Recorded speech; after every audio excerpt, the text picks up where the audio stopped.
Assalamualaikum warahmatullahi wabarakatuh. Huwallazi arsala rasulahu bil huda wa dinil haq liyudhhirahu 'ala dini kullihi wa kafa billahi syahida. Asyhadu an la ilaha illallah wahdahu la syarikalah wa asyhadu anna Muhammadan abduhu wa rasuluh la nabiyyan wa la rasulan ba'dah. Puji syukur marilah kita ucapkan kepada Allah Subhanahu wa taala serta selawat dan salam marilah kita sampaikan keharibaan Nabi besar Muhammad sallallahu alaihi wasallam. Baiklah, kami dari kelompok 6, di sini kami akan membahas materi tentang pemeliharaan sarana dan prasarana pendidikan.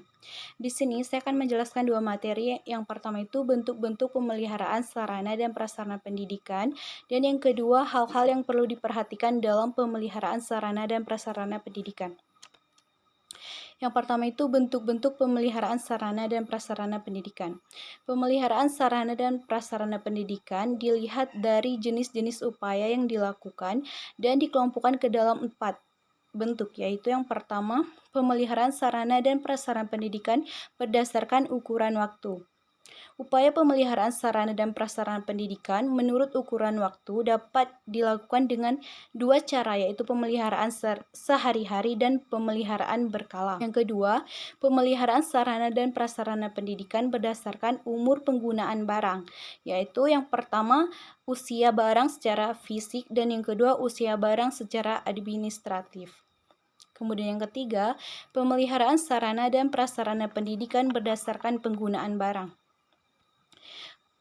Pemeliharaan sarana dan prasarana pendidikan berdasarkan penggunaan barang adalah bahwa barang-barang yang dimiliki organisasi atau dimiliki sekolah harus digunakan sesuai dengan fungsinya, sehingga dapat mengurangi kerusakan pada barang tersebut. Misalnya, penggunaan komputer kantor harus digunakan untuk keperluan kantor, bukan untuk keperluan lainnya.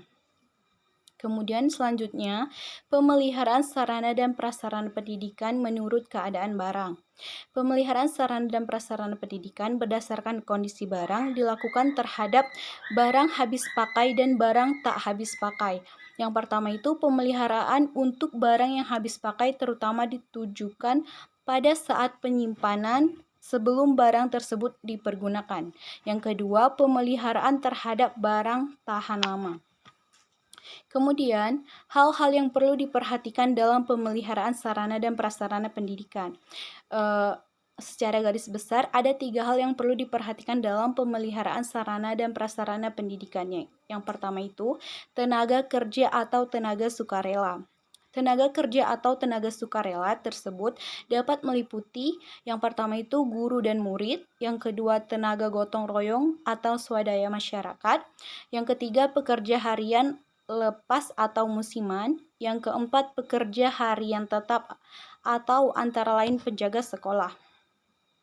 Yang kedua, alat dan bahan. Alat-alat yang harus diperhatikan dalam kegiatan perawatan dan pemeliharaan sarana dan prasarana pendidikan adalah alat-alat seperti lap untuk pembersih, sapu lantai dan sapu lidi, peralatan kayu, ember, peralatan tembok atau batu, kuas, cat, amplas, dan lain-lain.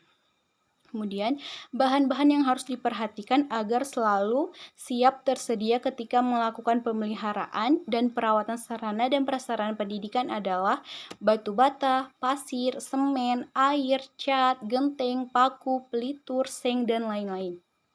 Yang ketiga itu jenis atau spesifikasi barang.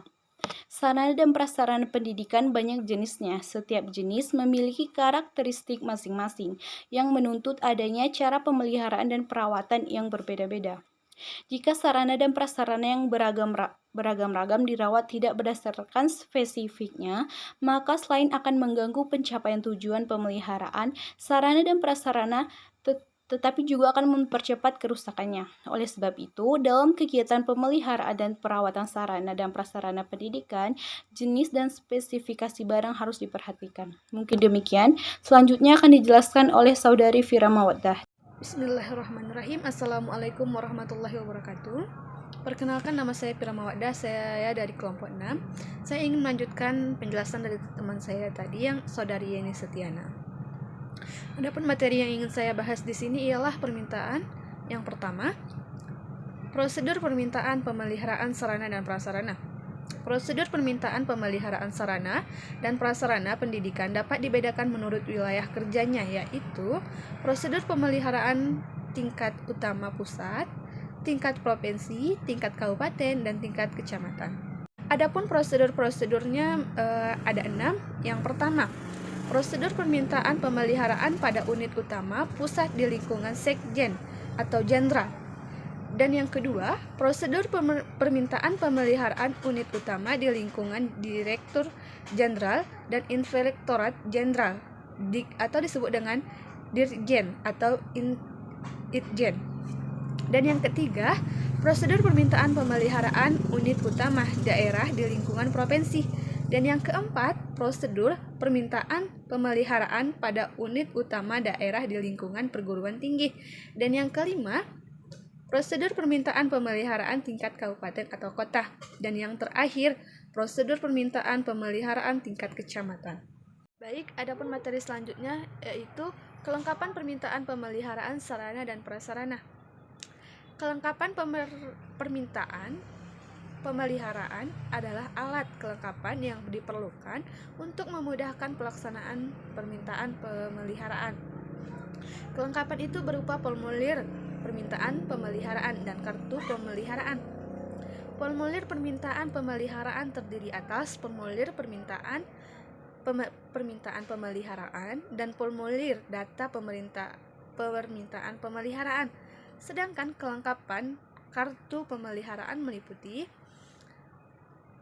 kartu pemeliharaan kelompok gedung, kelompok rumah atau kebun, kendaraan bermotor, mesin-mesin, peralatan bengkel, alat kantor, alat elektronik, alat perabotan, alat optik, alat laboratorium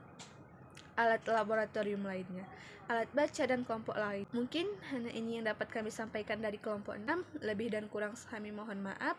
Wabillahi taufiq wal hidayah. Assalamualaikum warahmatullahi wabarakatuh.